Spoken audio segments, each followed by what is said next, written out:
I hope one day he can be a happy guy and not just think he's going to die and rot. Yeah, can AB3 be seen as a concept album? I heard some talks about it. I think it's mostly has a thread that runs through the record of about a man who's lost faith and has a tough time believing in anything. No belief in God or the devil or heaven or hell or afterlife or anything. Just it's a struggle with that, and a lot of the songs deal with that issue. Is it autobiographical a little bit, or is it? What's that? Is it autobiographical? Or is it?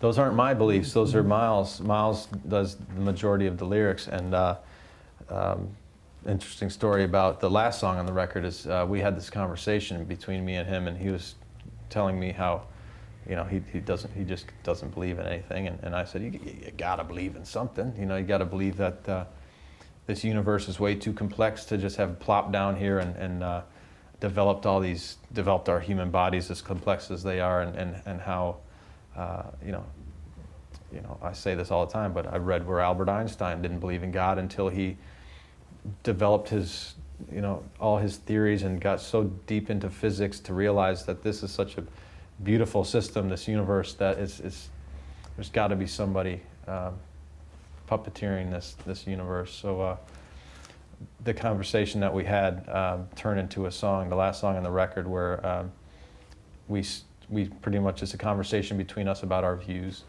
and it's called Words Darker Than Their Wings. So, is there in that, if that's the final song, is it in a balance? You're both a little bit in the opposite direction then, but do you think you could convince him in a way, or did he? That it maybe? I think he's just a stubborn unbeliever. I hope one day, he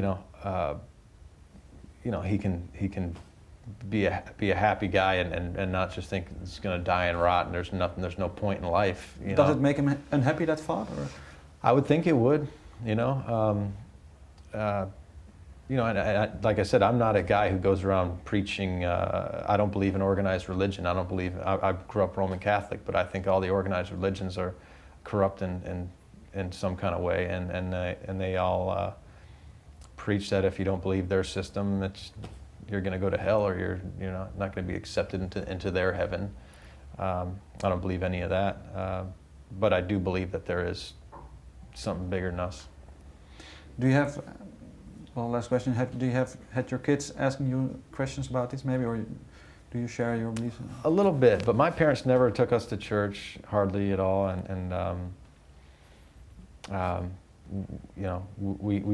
we want to give them the opportunity to go and believe what they want, but we haven't been. They're still quite young, and I don't think they'd sit still in church yet. Mm-hmm. So we'll take them there, see what they think about it all, and see what they want to do. Yeah, because you have music as a big part of your life, probably. Mm-hmm. Imagine if you would have, what is then for you could you say the core fuel that keeps you? My family is my core fuel. Yeah. So my music and my family are the two things that keep me going. Mm. And does Miles learn from your examples in a way then? No, Miles is older and wiser than I am. Thank you for your time. Thank you.